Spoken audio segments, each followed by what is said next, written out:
नमस्कार साथियों, एक बार फिर से आप सबका स्वागत है। आज की इस क्लास को हम वहीं से स्टार्ट करते हैं जहां हमने पिछली क्लास को समाप्त किया था। पिछली क्लास में हम प्रतिरोधों के बारे में पढ़ चुके थे। आज की इस क्लास में हम प्रतिरोधों के संयोजन के बारे में पढ़ेंगे कि किसी भी प्रतिरोध जो होते हैं उनका विद्युत परिपथ के अंदर किस प्रकार से संयोजन किया जा सकता है। तो मुख्य रूप से हम दो प्रकार से संयोजन कर सकते हैं, एक तो श्रेणी क्रम में, दूसरा समांतर क्रम में संयोजन कर सकते हैं। तो श्रेणी क्रम संयोजन का मैंने पूरा बोर्ड के ऊपर लिख रखा है।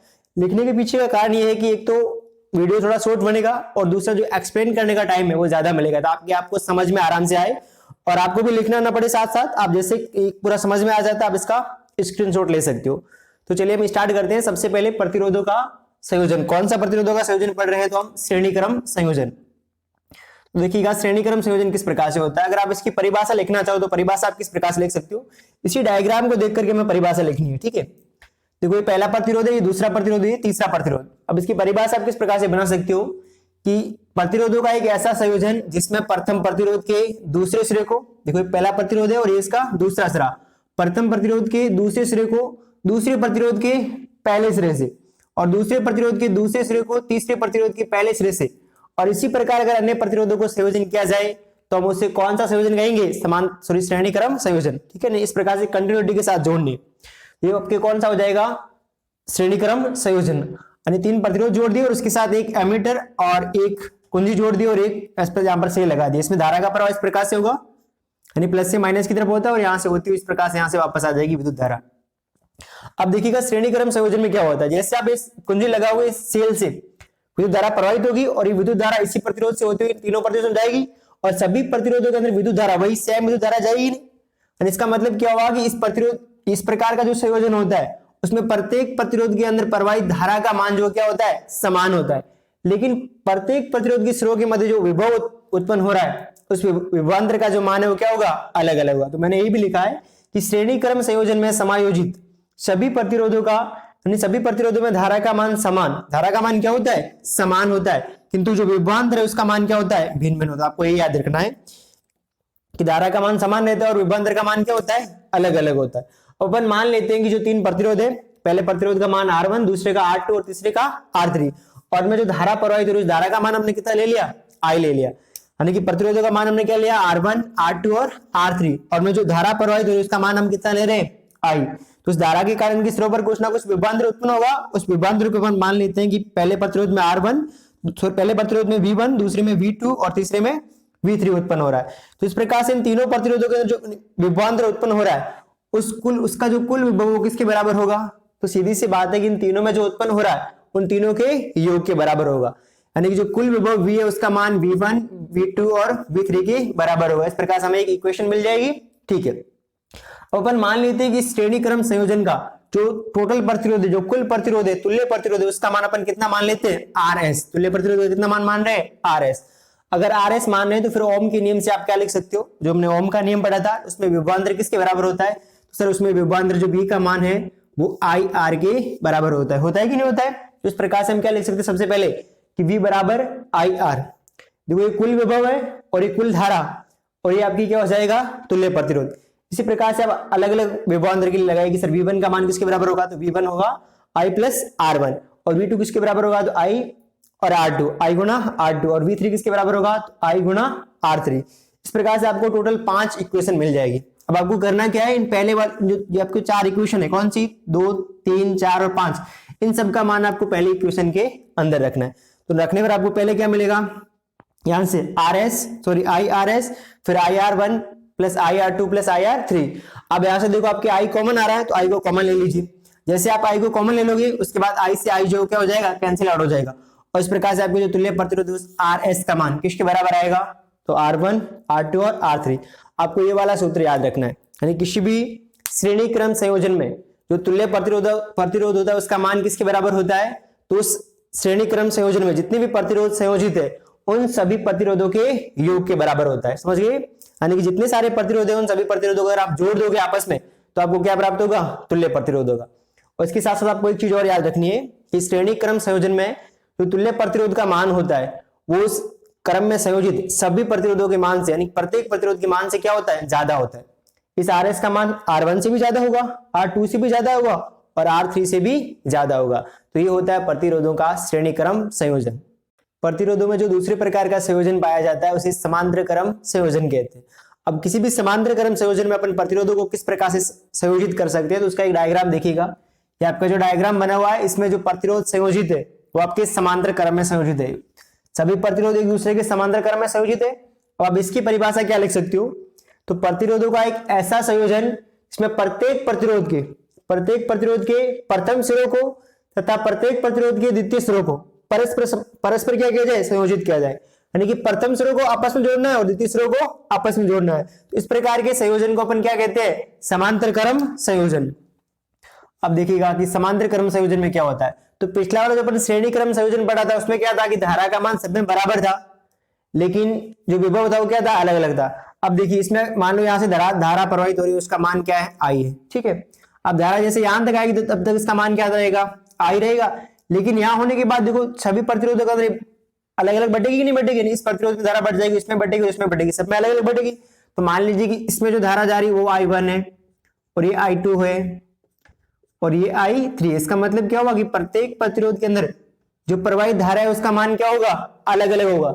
लेकिन इन सभी प्रतिरोधों के सिरों के मध्य जो विभवांतर उत्पन्न होगा वो क्या होगा, समान होगा। तो मैंने यही लिखा है कि समांतर क्रम संयोजन में संयोजित सभी प्रतिरोधों के सिरों पर उत्पन्न विभवांतर, जो विभवांतर है वो आपकी क्या रहेगा, समान रहेगा, लेकिन प्रवाहित धारा का मान क्या होगा, भिन्न भिन्न होगा। श्रेणी क्रम संयोजन में क्या होता है, तो वहां पर धारा समान और विभवांतर अलग अलग होता है, और समांतर क्रम में विभवांतर तो समान होता है लेकिन धारा क्या होती है, अलग अलग होती है। अब मान लो कि प्रत्येक प्रतिरोध का नाम क्या है, R1, R2 और R3, और उसमें प्रवाहित धारा का मान अपन कितना मान लेते हैं कि एक में I1 है, दूसरे में I2 और तीसरे में I3 है। अब देखो अगर इनका मान I1, I2 और I3 है तो कुल धारा आपकी कितनी हो सकती है, तो यहां से देखिएगा इस सूत्र से अपन लिख सकते हैं कि सर कुल धारा का जो मान है वो प्रत्येक प्रतिरोध के अंदर जो धारा प्रवाहित हो रही है उसके योग के बराबर होगा, यानी कि I बराबर I1 plus I2 plus I3। और भी अगर प्रतिरोध हो तो वहां पे आप लिख सकते हो I4, I5, I6, इस प्रकार से आगे बढ़ती रहेगी। अब मान लो कि अपन मानते हैं कि यदि समांतर क्रम में संयोजित प्रतिरोधों का जो तुल्य प्रतिरोध कितना है आपके Rp है, ठीक है, P का मतलब पैरेलल होता है ना, अपन Rp मान लेते हैं। तब ओम के नियम से आप सभी प्रतिरोधों के लिए धारा ज्ञात कीजिए। तो सबसे पहले कुल धारा कितनी हो गई, ये आपकी वही ओम के नियम के सूत्र से ही मिला। देखो V बराबर IR होता है, तो वहां से हमने R का पक्षांतर कर दिया। R कहां जाएगा, V के नीचे में, तो यहाँ आपको धारा बराबर क्या मिल जाएगा, V बटा Rp। ये आपकी समीकरण 2 बन गया। फिर प्रत्येक प्रतिरोध के लिए निकालिए कि R1 का मान क्या होगा, तो R1 बराबर हो जाएगा V बटा R1 और R2 बराबर हो जाएगा V बटा R2 और V3 बराबर हो जाएगा V बटा R3। अब क्या करना है, तो इन सभी समीकरणों को 2, 3, 4 और 5, इन चारों समीकरणों के मान आपको कहां रखने, समीकरण 1 के अंदर। तो रखिएगा, देखो सबसे पहले आपके पास I का मान है, फिर I1 का है, I2 का और I3 का, तो सबका मान रखोगे तो आपको इस प्रकार से एक इक्वेशन मिल जाएगी। अब यहां से देखो बराबर की दे वाला सिंबल, यहां से आपको एक चीज कॉमन मिल रही है। देखो सबके अंदर V कॉमन है, देखो इसमें भी V है, इसमें भी और इसमें भी, सबके अंदर V है, तो V को कॉमन ले लीजिए। अब जैसे V को कॉमन लेंगे तो क्या बचेगा अंदर, 1 बटा R1 प्लस 1 बटा R2 प्लस 1 बटा R3। अब देखो यहाँ से V से V कैंसिल आउट हो जाएगा, इस V को आप वहां लेके जाएंगे तो भाग में जाएगा, तो V से V कैंसिल आउट हो गया। तो आपको यहाँ पर क्या मिला, 1 बटा Rp बराबर 1 बटा R1 प्लस 1 बटा R2 प्लस 1 बटा R3। आपको ये वाला सूत्र याद रखना है, यही सूत्र सबसे ज्यादा इंपॉर्टेंट और ये सूत्र आपको याद रखना है। अब इस सूत्र से आप क्या निष्कर्ष निकाल सकते हो, तो देखिएगा आप ये लिख सकते हो कि समांतर क्रम में संयोजित प्रतिरोधों का जो तुल्य प्रतिरोध है, समांतर क्रम संयोजन में संयोजित प्रतिरोधों के तुल्य प्रतिरोध का व्युत्क्रम, देखो तुल्य प्रतिरोध का व्युत्क्रम है, तुल्य प्रतिरोध का व्युत्क्रम प्रत्येक प्रतिरोध के व्युत्क्रम के योग के बराबर होता है। देखो प्रत्येक प्रतिरोध का व्युत्क्रम हो रहा है, यानी प्रत्येक प्रतिरोध का व्युत्क्रम कर रहा है, फिर उनमें उनको आपस में जोड़ देंगे तो हमें क्या मिल जाएगा, तुल्य प्रतिरोध का व्युत्क्रम मिलेगा। तुल्य प्रतिरोध नहीं मिलेगा, क्या मिलेगा, तुल्य प्रतिरोध का व्युत्क्रम। अब देखो यहां से इस Rp का जो मान है ना, इस Rp का मान वो प्रत्येक प्रतिरोध के मान से क्या होगा, कम होगा। क्या होगा, प्रत्येक प्रतिरोध के मान से कम होगा। हमने जो पीछे श्रेणी क्रम संयोजन पढ़ा था उसमें आपकी क्या आया था, तो श्रेणी क्रम संयोजन आपकी सूत्र कुछ इस प्रकार से आया था कि Rs का मान जो है वो R1 plus R2 plus R3 कुछ इस प्रकार से मिला था। यहां पर तुल्य प्रतिरोध का मान क्या था, तो प्रत्येक प्रतिरोध के मान के योग के बराबर था। नहीं, प्रत्येक प्रतिरोध अगर आपस में जोड़ दोगे तो आपको तुल्य प्रतिरोध मिल रहा था। यहाँ पर आपको सभी प्रतिरोधों को आपस में जोड़ने पर आपको नहीं मिलता है, क्या करना पड़ता है, आपको सभी प्रतिरोधों का व्युत्क्रम करना पड़ता है और फिर उनको आपस में जोड़ना पड़ता है, तब आपको क्या मिलता है, तुल्य प्रतिरोध का व्युत्क्रम। अब यहाँ पर तुल्य प्रतिरोध का मान जो है वो प्रत्येक प्रतिरोध के मान से क्या होता है, कम होता है, लेकिन श्रेणी क्रम संयोजन में जो तुल्य प्रतिरोध है उसका मान प्रत्येक प्रतिरोध के मान से क्या होता है, अधिक होता है। अब एग्जाम में ऐसे ही प्रश्न आ सकता है कि मान लीजिए कि उन्होंने आपको बोल दिया कि अगर आपको अधिक प्रतिरोध चाहिए तो आप प्रतिरोधों को किस प्रकार के संयोजन में समायोजित करेंगे। तो आप क्या लिखोगे, अगर हाँ हमें अधिक प्रतिरोध चाहिए तो हमें श्रेणी क्रम में जोड़ना पड़ेगा, अगर कम चाहिए तो आपको कौन से क्रम में जोड़ना पड़ेगा, समांतर क्रम के अंदर जोड़ना पड़ेगा।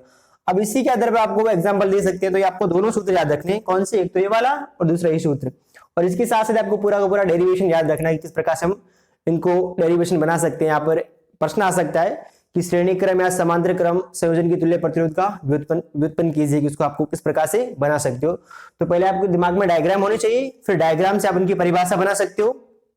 श्रेणी क्रम की परिभाषा किस प्रकार से बनाओगे, तो प्रतिरोधों का एक ऐसा संयोजन जिसमें प्रत्येक प्रतिरोध के प्रथम प्रतिरोध के दूसरे सिरे को दूसरे प्रतिरोध के पहले सिरे से और दूसरे प्रतिरोध के दूसरे सिरे को तीसरे प्रतिरोध के पहले सिरे से, मतलब क्या करना है, एक के बाद एक जोड़ते जाना है और इनमें क्या करना है, एक दूसरे के ऊपर पहला लेकर के चलना है। फिर आपको इतना ध्यान रखना है कि जो समांतर क्रम संयोजन होता है उसमें विभवांतर का मान बराबर होता है। अगर विभवांतर बराबर तो धारा क्या होगी, अलग अलग होगी, और श्रेणी क्रम में धारा बराबर होती है और विभवांतर क्या होता है, अलग अलग होता है। और उसके बाद ये दोनों सूत्र और ये बीच वाला आपको जो भी डेरिवेशन है वो याद करना है। अब इसी पे आधारित आपको आंखिक प्रश्न पूछेंगे और आपको बोल देंगे कि R1 का मान, जैसे मान लिया एग्जाम्पल के लिए आपको दे दिया कि जो R1 है उसका मान आपके 2 है और R2 का मान जैसे दे दिया 3 है और R3 का मान जो आपको 5 दे दिया। ठीक है, इनके पीछे ओम हो जाएगा कि 2 ओम, 3 ओम और 5 ओम। ठीक है, ये आपको 3 प्रतिरोध दे दिए, एक का मान R1 का 2, R2 का 3 और R2 का 3 और R3 का 5 है। इस प्रकार से आपको दे दिया और फिर आपको प्रश्न आएगा इनको श्रेणी क्रम में संयोजित कीजिए और तुल्य प्रतिरोध ज्ञात करो। तो श्रेणी क्रम में इस प्रकार से यही सूत्र लगेगा, मतलब क्या करना, तीनों को आपस में जोड़ना है तो आपस में जोड़ दीजिए, 3 और 2 5, 5 और 5 कितने हो जाएंगे 10। तो श्रेणी क्रम में तो मान कितना आएगा, श्रेणी क्रम में आएगा 10। अब देखो 10 का मान इस प्रत्येक से ज्यादा है कि नहीं, ठीक है। अब समांतर क्रम में आप कैसे ज्ञात करोगे, तो आपको समांतर क्रम में क्या करना पड़ेगा, इन सबका व्युत्क्रम करना पड़ेगा। देखो इनका व्युत्क्रम करोगे क्या इनका मान किस प्रकार से आ सकता है, तो बोर्ड पे ध्यान दीजिएगा। सबसे पहले क्या करना है आपको, 1/R1 करना है, तो ये हो जाएगा 1/R1 का मान कितना है 2, फिर 1/R2 का मान 3 और ये हो जाएगा 1/5। अब इन सबका एलसीएम लीजिए, एलसीएम कितना आ सकता है, सर एलसीएम इनका 30 आएगा। ठीक है, 30 एलसीएम आएगा, यहाँ से आप क्या आ जाएगा 15 और यहाँ आ जाएगा 10 और यहाँ से आप क्या आ जाएगा 6, इसी प्रकार से आएगा। अब आगे देखिएगा, इन सबको आपस में जोड़ दो, कितना हो जाएगा 21 और 10 31 हो जाएगा, यानी 31 बटा क्या आएगा 30 आएगा। ठीक है, 31/30। अब 31/30 इसका मान नहीं, अब देखो 31/30 किसके बराबर होता है, तो 1/RP के बराबर होता है। ठीक है, अब हमें क्या चाहिए, केवल P चाहिए। अगर तो P का मान किसके बराबर आएगा, तो अगर हम इसका व्युत्क्रम करेंगे, इसको चेंज करेंगे तो पीछे वाले को चेंज करना पड़ेगा। तो P जो आपके RP का मान आ जाएगा 30/31 ओम। कितना आएगा 30/31 ओम आएगा। अब 30/31 का मान देखो, यहां से सीधा सीधा पता चल रहा है कि मान जो 0 से भी कम आएगा और 0 से कम आएगा, इसका मतलब संयोजित प्रतिरोध मान से क्या हो जाएगा, कम हो जाएगा। इस प्रकार से आप प्रतिरोधों को संयोजित कर सकते हो और उनके सूत्र का व्युत्पन्न कर सकते हो, और दोनों सूत्र आप अगर आपको याद है तो आप आंखिक प्रश्न भी सरल कर सकते हो।